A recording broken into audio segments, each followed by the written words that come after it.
Good news, everyone! If you were waiting for the most opportune time to pick yourself up a Rey Palpatine lightsaber, well, if you head on down to Galaxy's Edge, you can pick one up on clearance. Wait, what? Okay, Disney puts Rey lightsabers on clearance at Galaxy's Edge as Star Wars fails to enter streaming charts for weeks. I'm sure that's just a side effect, okay? That is something ancillary to them just getting rid of last year's stock, right? You know, last year when all of the Rey stuff was thought, the hits keep on coming for Disney Star Wars under the leadership of Lucasfilm head Kathleen Kennedy, and not in a good way. Two recent developments highlight growing apathy among fans towards the once beloved franchise. Heavily discounted Rey Legacy lightsaber at Star Wars Galaxy Edge, and the continued failure of Skeleton Crew to make a mark on streaming charts. Well, we'll get to that in a second. I just want to get to the bottom of these hilarious lightsabers.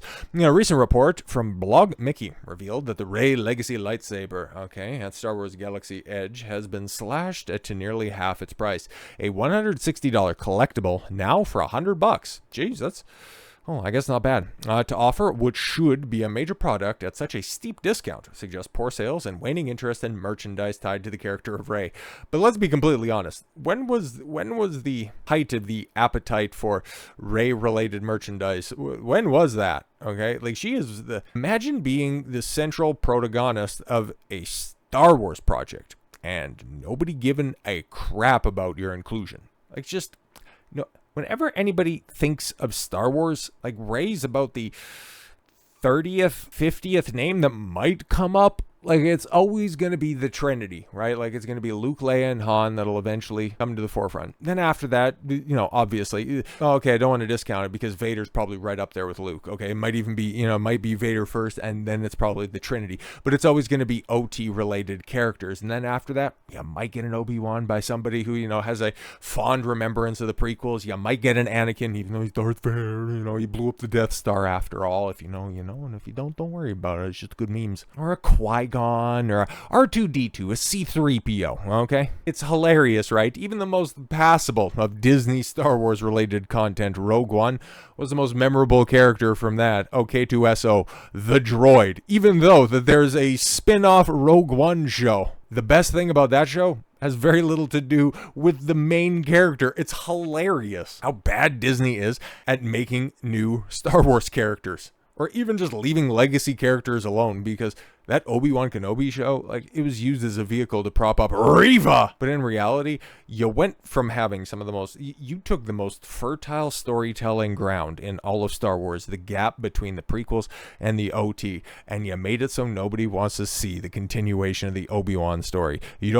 People are shuddering at the thought that Disney could end up telling a second season to this story where Obi-Wan has conflict and misgivings about what he did to lead to the rise of Darth Vader. It's an impressive amount of stupidity and incompetence. And then when it comes to the sequel trilogy, can anybody name the main three characters? At least what they were hoping were going to be the replacement for Luke, Han, and Leia. Anybody out there? I can, because kind of my job to stay on top of this stuff. But anybody remember Poe? Who's Poe? Edgar Allan? One of the Teletubbies? No. He's ace pilot of the Rebellion. Oh no, I'm sorry. The second best pilot that Rey's distinction, of course, because she's the best at everything, except for when it comes to selling lightsabers. Anyways, Disney's decision to steeply discount the item may signal a quiet and very late acknowledgement that Rey's character doesn't resonate with the fans in a very classic way Star Wars heroes have. I'd imagine that it's probably it's like I was memeing at the beginning by saying that they might be just getting rid of last year's stock, but that might legitimately be the case. Like they're bringing in, I don't know, maybe they got a new saber retailer. Maybe it is in fact just old stock that they need to get rid of. But they've also, like, Star Wars Celebration is coming up.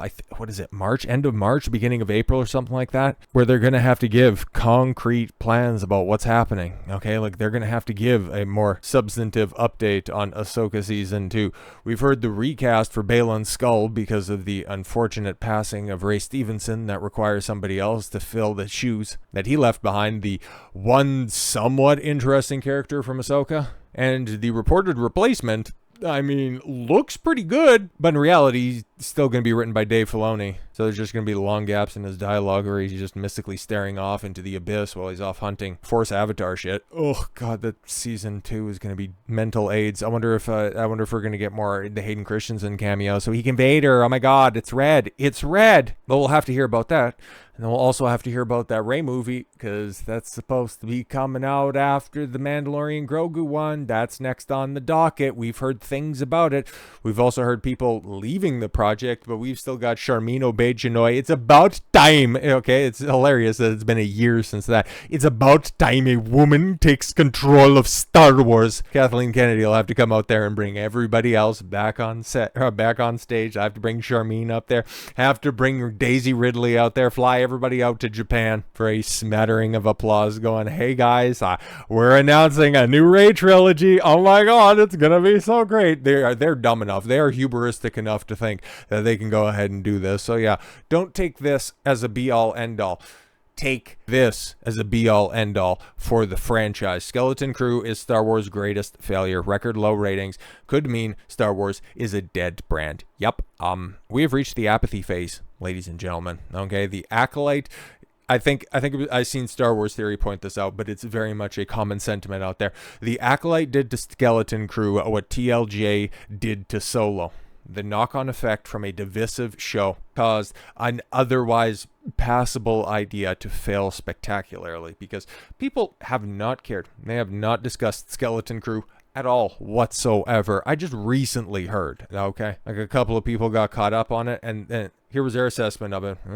Fine, I guess. Okay, like 4 out of 10. Just like, it's whatever. It's not good. It's not bad.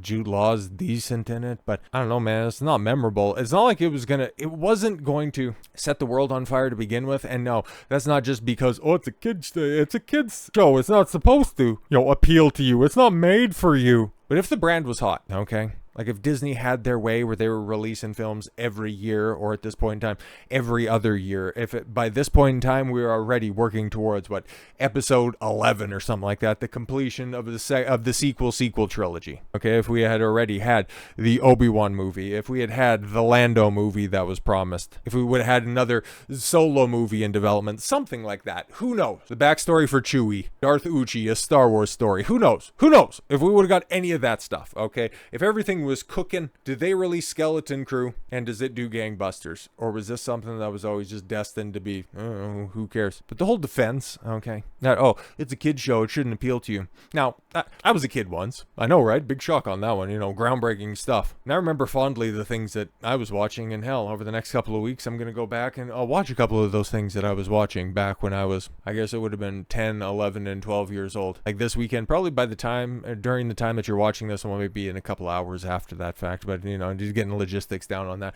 But I need to fill in the gap and watch the Hobbit trilogy, okay, that came out, because I've watched numerous reviews on them, so I basically know the story, but I kind of need to properly fill in those gaps and see if they're as bad as I've been led to believe.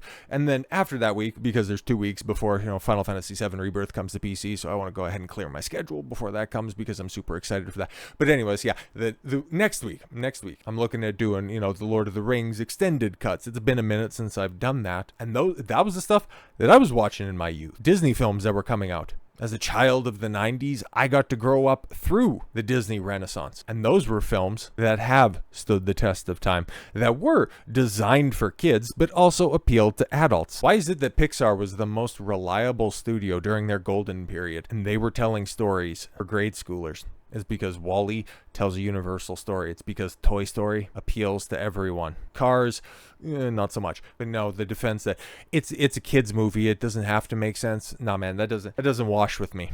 I watched a bunch of crap when I was a kid. If anything that was designed for kids wasn't written or acted or produced well, that just ended up getting resigned to the dustbin of history. The rest of that stuff, the well-written stuff, stays with you. Star Wars in 1977, yeah, that was also designed for kids. That is something that a lot of people watched growing up as well. So to try to say that Skeleton Crew is somehow different than the film that launched the franchise, like, you just need to stop. You're making a bad argument, and you're probably defending these poor ratings. So let's take a look. Skeleton Crew, the latest live-action Star Wars series on Disney Plus, has achieved a dubious milestone by failing to chart on any major streaming rating ratings measurement platform.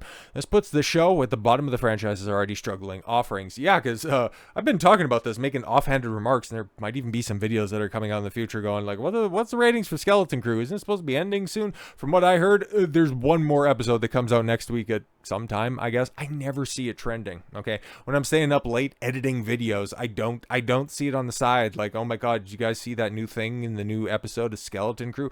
It just doesn't resonate. It doesn't. And so we had no numbers to compare it to. Like, we know how bad things got by the time the Acolyte came around, but the fact that Skeleton Crew wasn't even charting let you know that it was even worse than the Acolyte. And now we have some numbers that prove, oh yeah, it's quite a bit worse than the Acolyte, which is tough to say. Series starring Jude Law and targeting a younger audience with a mix of Stranger Things and Star Wars lore has been met with overwhelming apathy rather than excitement or outrage. Yup, because we got the Nielsen rating charts and we got The Madness, Black Doves, Landman. Well, I've heard of that one. Special Ops Lioness. I think I've heard of this, or maybe I've just read it before. The Ultimatum, Marry or Move On, The Man on the Inside, Cross, Cold Case, Who Killed Jean-Benet Ramsey, Tulsa King, heard of that, and The Great British Baking Show. Okay, cool, whatever, man. Nielsen recently released its top 10 streaming charts for the week. A Skeleton Crew 2-episode premiere. The results of Star Wars reflect those previously shown by outlets like Luminate. Skeleton Crew was a non-entity. It failed to chart in any way. They put the Skeleton Crew performance in perspective and considered the benchmark set by Disney Plus series in the competition on Nielsen's streaming original list. That the lowest spot on Nielsen's latest chart belongs to the Great British Baking Show.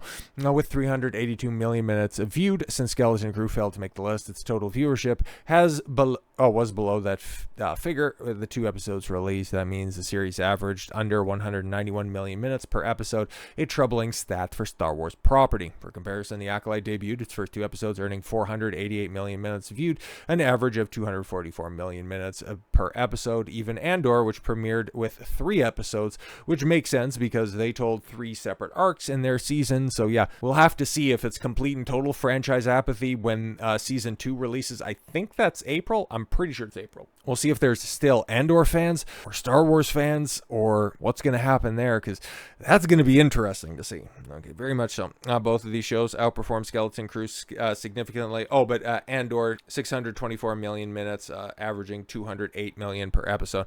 Despite the Acolyte facing lukewarm fan reception and Andor being touted as a slower-paced niche offering within the Star Wars universe. Both of those shows are considered major failures. Well, Andor is a good storytelling success, but the Acolyte, major failure doesn't even begin to describe it. If Acolyte and Andor are failures, what does that make Skeleton Crew? Yeah. The death knell for a franchise, letting you know that maybe outside of just appeasing the people that want to see the conclusion of the Andor story, letting you know that, yeah, Star Wars is dead, ladies and gentlemen. It's been dead for a while, but this right here, yeah, this is just the wake, okay? This is the open casket viewing of just everybody going, yeah, I remember when you used to be cool. I remember those times that we used to share together, but best of luck in the afterlife. And this is a point that's really going to get driven home next year with Mandalorian and Grogu. What is that, 3 years after the conclusion of the dreadfully received Mandalorian Season 3, you're putting out a movie that is written by the same clowns that brought you Jack Black and Lizzo and thought that they would be great additions to Star Wars. Oh boy, brace for impact on that and whatever in the blue hell they're going to be doing at Celebration, because that cringe, yeah, it's definitely going to be giving you Acolyte vibes. It's giving awful. It's giving dead franchise. So with all that said, thank you all very much for the gift of your time. I've been Don Consuelo. I want you to follow your gut and get after it. Take care, everyone.